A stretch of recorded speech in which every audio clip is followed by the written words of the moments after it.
Hi, I'm Captain Jeremy with Reef Runner Sailing. You're watching our Reef Runner Sailing video series on how to rent our Catalina 25 Trident.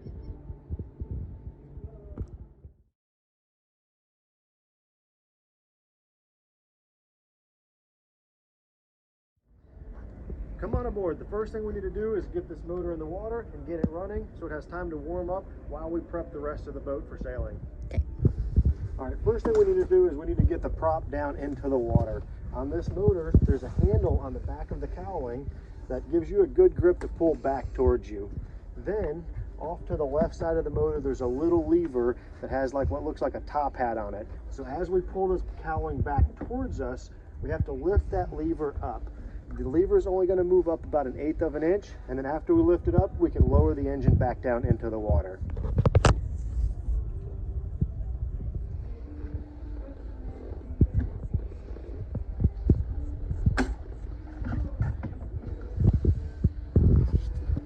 After the motor's in the water, we can take the throttle handle, and I like to stick it right here in between the backstay and the stern pulpit.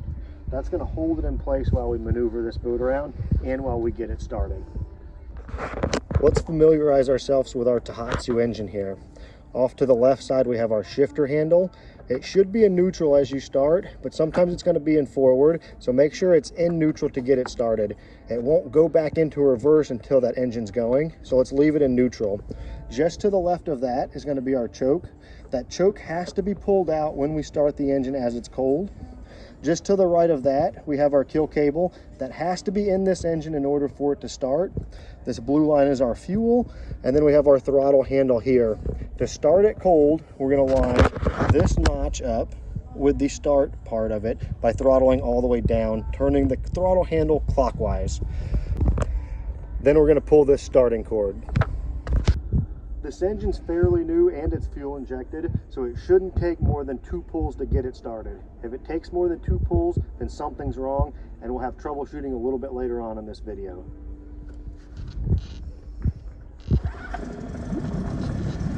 Once that engine is running, we want to slowly push the choke back in while we throttle up.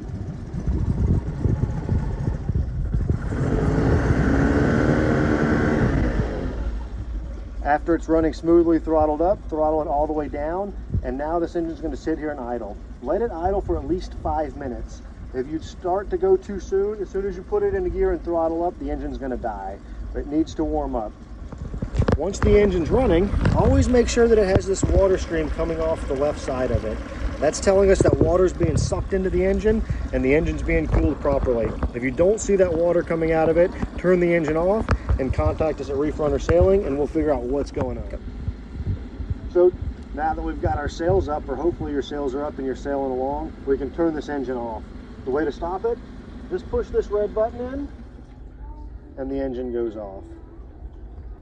All right, troubleshooting the engine. If it doesn't start on the second pull, double check that your choke is out and double check that you're throttled all the way down into the start position. If it's a really hot day or you've been running this motor at all today, you don't need to pull the choke out. So you'll leave the choke pushed in and you're going to turn the throttle handle just past the restart.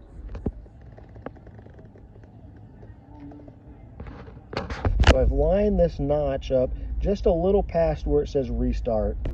So after a day of sailing and you're ready to start the engine back up and motor into the slip, you may not need to choke it. I like to try it without pulling the choke out first. So I have the choke pushed in, I've throttled it up past the restart just a little ways, grab that starting handle, give it a pull, and throttle down, and it fires right up first pull. If it doesn't start within the first or second pull, pull the choke out, throttle all the way down to start, give it a shot again. If you were out sailing and you tried to start the engine, you had the choke out, throttled it all the way down, and you're cranking and you're cranking and you're cranking and the engine doesn't start, so then you try to push the choke in and you throttle it up a little past the restart and you're cranking and you're cranking and you're cranking, there's a good chance that the engine's flooded. Just let it sit there for 5 to 10 minutes, pull the choke out, throttle it all the way down, pull once. If it doesn't start right up, pull it again.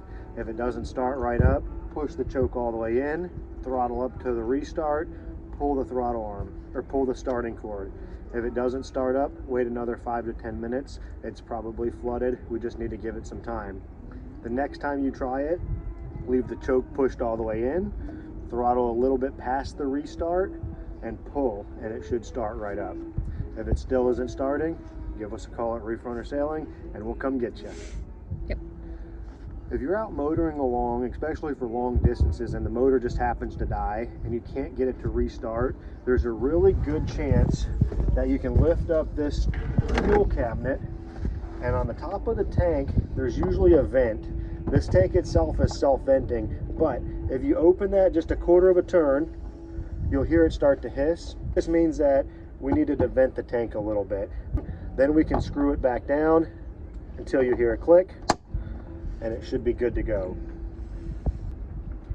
We do have a fuel priming bulb inside of this fuel locker. We don't typically need it on this boat. If you feel like you're not getting fuel to the engine, you might pull this out and just squeeze it until that bulb becomes full of fuel and is hard to squeeze anymore. Then come right over and try to fire it up. You won't need to pull the choke out, and you'll have to throttle just a little bit past the restart to get that engine going. If you're still having trouble, you know what to do. All right, here we are. We got the boat back in the slip. Everything's tied off. We've turned the engine off and we're done for the day. Lift this throttle arm out of the little cubby where we had it between the backstay and the stern pulpit. Reach through, grab the cowling handle and pull back. And you'll hear 2 clicks, 3 clicks as it comes up, and we're going to let the engine rest and lay over to the left side of the boat. And that's how we'll leave it. Hope you had a great sail.